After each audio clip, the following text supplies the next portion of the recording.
पहचान क्या है?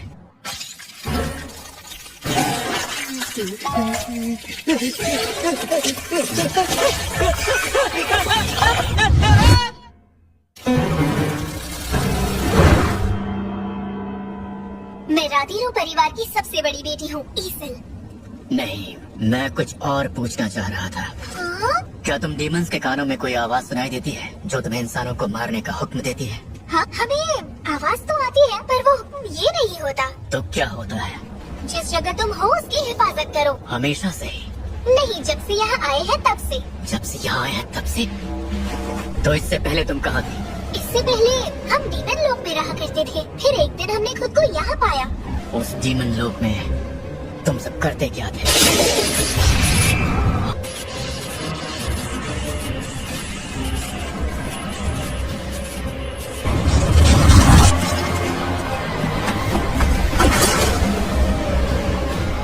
शायद इससे ज्यादा कुछ पता नहीं चलेगा। ये जापान के बॉर्डर के अंदर एक आइलैंड पर उड़ने वाली चींटियों की मौजूदगी के बाद हुए नुकसान और लड़ाई का एक डिटेल लॉग है। इसमें 294 आम शहरियों की जान गई, जबकि हमने वहाँ 108 हंटर्स को तैनात किया था। इनमें से 4 ई रैंक, 1 सी रैंक और 1 बी रैंक हंटर लड़ाई के दौरान शहीद हुए। ये सब कुछ किया वो भी एक अकेली चींटी ने? हाँ, और वहाँ बाद में पहुँचे एक ए रैंक हंटर के हमले के बाद ये मिशन पूरा हो पाया। तो इसका मतलब ये है कि ये पंखदार चींटियां ए रैंक के बराबर हैं। सर्वेलेंस टीम ने इन चींटियों पर जो नेक्रोप्सी की थी उसकी रिपोर्ट भी यही कहती है। ये हमला जेजू आइलैंड से लगभग 120 किलोमीटर दूर हुआ। अगर इन चींटियों ने उड़ने में और महारत हासिल कर ली तो ये शहर के अंदर भी दाखिल हो सकती हैं। जापान के साथ तुरंत जॉइंट ऑपरेशन की बात करो। पड़ोसी देशों को भी इत्तला कर दो कि वो अपनी सुरक्षा और मजबूत कर लें। जी सर। जिसका डर था वो वक्त आ चुका है। हमारे पास वक्त बहुत कम है। सोचा तो यही था कि बिना किसी की जान गंवाए हम सब संभाल लेंगे, लेकिन मैं आज हंटर्स एसोसिएशन के चेयरमैन होने के नाते जेजू आइलैंड पर चौथी बार हमला करने का ऐलान करता हूँ। मुझे माफ कर दो। पता नहीं मुझे क्या हुआ, मैं अचानक ही बेहोश हो गई। खैर, कोई बात नहीं। वैसे अब तो तुम ठीक हो ना? हाँ। हम अपनी मंजिल के काफी करीब है ना? अरे हाँ, देखो वो रहा राधीरो परिवार का किला। वहीं पर तुम्हें तुम्हारा परमिट मिलेगा। अरे लड़की, तुम ये किस परा को लेकर आ गई? इसे हाँ? लगता है तुमने इसे ध्यान से नहीं देखा। अगर देखा होता तो तुम्हें इसकी ताकत का अंदाजा जरूर होता। नजरें तो कमाल की है। अगर तुम मेरी बेटी को धोखा देकर इस किले पर कब्जा करने आए हो तो तुम जिंदा नहीं बचोगे। रुक जाइए डैड, अब मेरी बात तो सुनिए। तुम्हारी बेटी और मेरे बीच एक डील हुई है। मैं किसी को नुकसान नहीं पहुंचाऊंगा, बस मुझे मेरा परमिट चाहिए। मुझे बस इसी की तलाश थी। मुझे लगता है तुम्हारा मकसद अब पूरा हो चुका है, तो अब चलते बनो यहाँ से। अब बस एक काम और बाकी है। हाँ? मुझे ये लड़की उधार चाहिए। हाँ? क्या क्या कहा तुमने? गलत मत समझो, मैं चाहता हूँ ये मुझे आगे का रास्ता दिखाए। आगे बढ़ने के लिए जितने भी परमिट चाहिए इसे पता है वो कहाँ है। तुम इसकी हिफाजत की गारंटी लेते हो? बिल्कुल लेता हूँ। तो ठीक है, मुझे ये मंजूर है। लेवल बढ़ने से इग्रिस और टैंक की रैंक भी बढ़ चुकी है। ये एस रैंक और ए रैंक के बराबर हो चुके हैं, जो मेरे लिए वाकई अच्छी खबर है। डील करने के लिए ये ठीक रहेंगे। तो क्या हुआ, तुम इसे वापस ले जाना? नहीं नहीं, बिल्कुल नहीं। 90 से ऊपर की मंजिल पर खास शाही परिवार का ही राज चलता है, और उस शाही परिवार के जितना ताकतवर यहाँ कोई भी नहीं है। इसीलिए परमिट अगर बातचीत करके हासिल किया जाए तो इससे बेहतर। अगर मैं तुम लोगों से कमजोर होता तो क्या तुम मुझे ये परमिट दे देते? जिन्नो सर, एक बात पूछ सकती हूँ क्या? आपने मुझे और मेरे परिवार को जिंदा छोड़ने का फैसला क्यों किया? इसलिए क्योंकि तुम मुझे पसंद आई। एक जिन हो और दूसरी ये। शायद मैं उन लोगों के साथ अच्छा काम कर पाता हूँ जिनका स्क्रू थोड़ा ढीला होता है। अब तुम वापस जा सकती हो, क्योंकि यहाँ से खतरा और भी बढ़ने वाला है। क्या तुम मुझे सच में इतना नालायक समझते हो? देखो, बात वो नहीं है, पर वहाँ बहुत खतरा हो सकता है। तुमने मेरा बहुत साथ दिया, अब चली जाओ। मैं तुम्हारा साथ आखिर तक देना चाहती हूँ। मैं भी देखना चाहती हूँ कि तुम्हें इन सब के बाद क्या हासिल होता है। जैसी तुम्हारी मर्जी। चलो आगे बढ़ते हैं। 90 फ्लोर के बाद से ही डिफिकल्टी लेवल बढ़ गया है। यहाँ मैजिक बीस्ट ताकत और तादाद में कहीं ज्यादा है, जिन्हें हराना हमारे लिए थोड़ा मुश्किल जरूर रहेगा। खैर जो भी हो, अच्छा तो ये है टॉप फ्लोर। वैसे यहाँ कोई दिख नहीं रहा।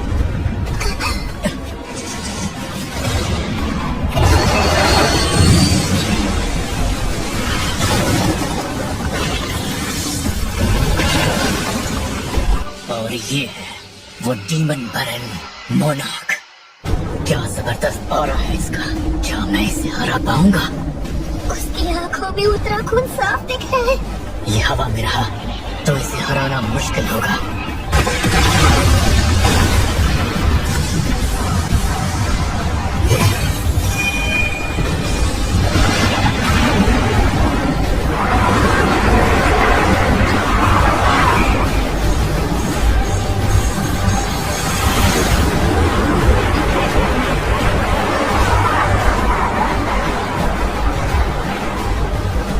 इनकी तादाद तो बहुत ज्यादा है। अब हम क्या करेंगे? देख लो वहां से।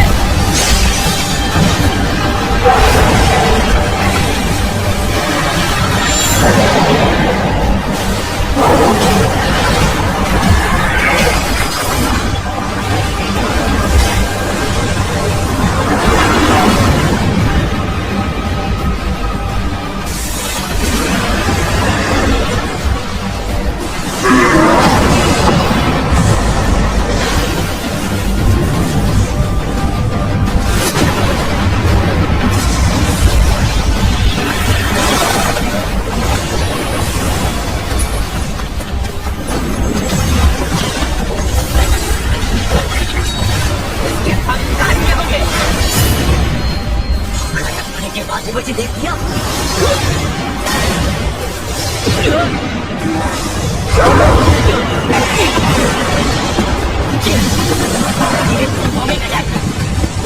ये तो गरीब आ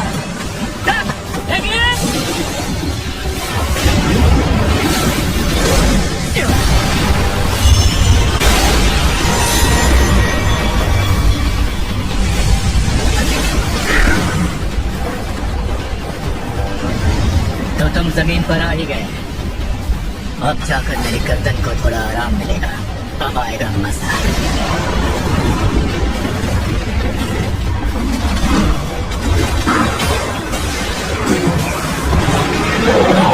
फिलहाल माना रिस्टोर करने तक का वक्त नहीं है।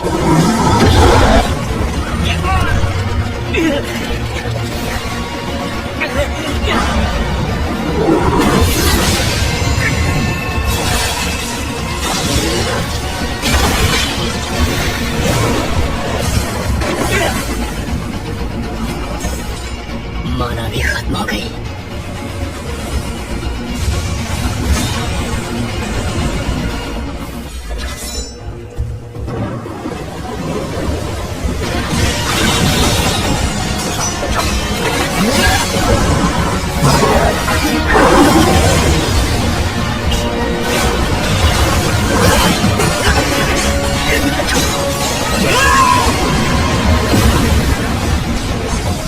बहुत हुआ, मुझे अपनी स्ट्रेंथ को बढ़ाना होगा।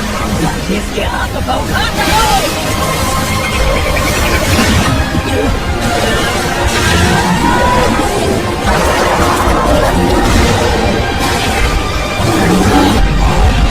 नहीं बचेगा।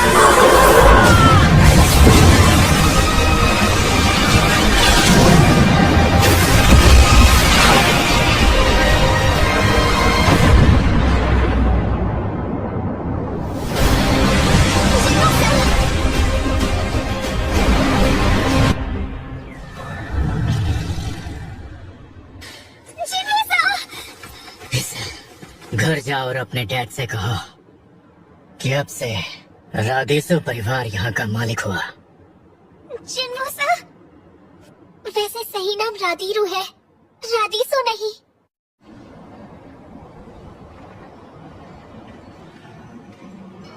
ये है डीमन मोनार्क का प्योरिफाइड ब्लड। अब तीनों इंग्रेडिएंट्स मेरे पास हैं। इसकी सक्सेस रेट और क्वांटिटी मेरी इंटेलेक्ट एबिलिटी तय करेंगे। जिन्नो सा, तुम ठीक तो हो ना? शुरू करो।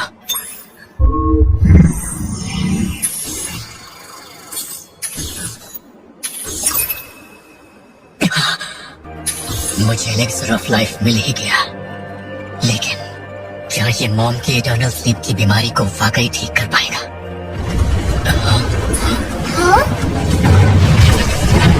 क्या बात है, इसे लाने के लिए शुक्रिया आयन। अराइज।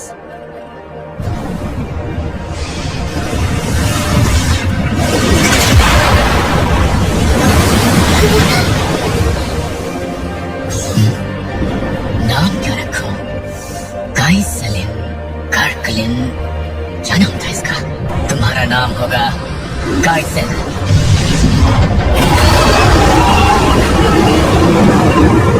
शैडो एक्सचेंज, मतलब मैं किसी भी शैडो सोल्जर के साथ अपनी जगह बदल सकता हूँ, चाहे वो कहीं भी हो। माफ करना ऐसा, तुम्हें खुद ही घर जाना पड़ेगा। क्या? तो पार्टी का क्या होगा? असल में राधिसु का कैसल 80वें फ्लोर पर है। मेरे लिए वो रास्ता थोड़ा उल्टा पड़ेगा। अगर किस्मत ने चाहा तो हम फिर मिलेंगे। अपना ख्याल रखना। जिन्नो सर, मेरी बात तो सुनो। हाँ? मैं तो वाकई एक शैडो की जगह पर पहुंच गया। अगर इसे ठंडा होने में 3 घंटे लगने वाले हैं तो घर जाने का एक ही तरीका है। काइसल,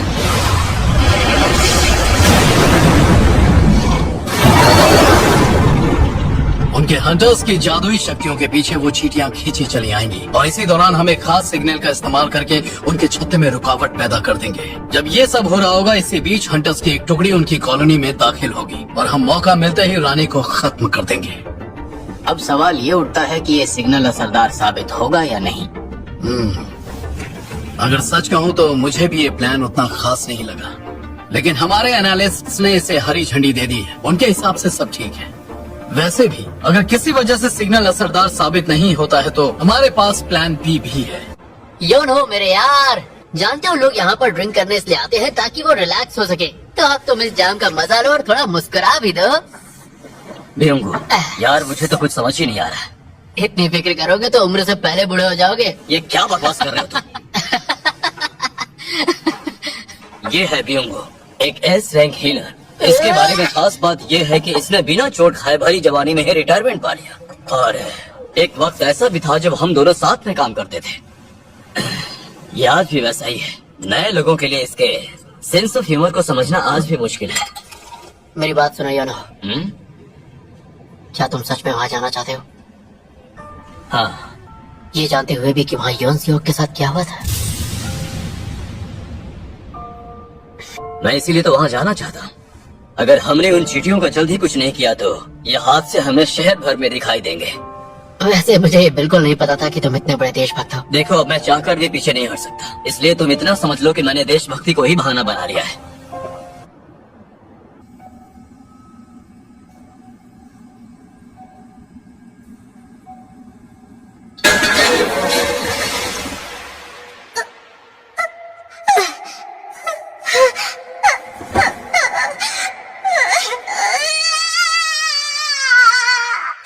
मेरी वजह से उन्हें ये सब झेलना पड़ा।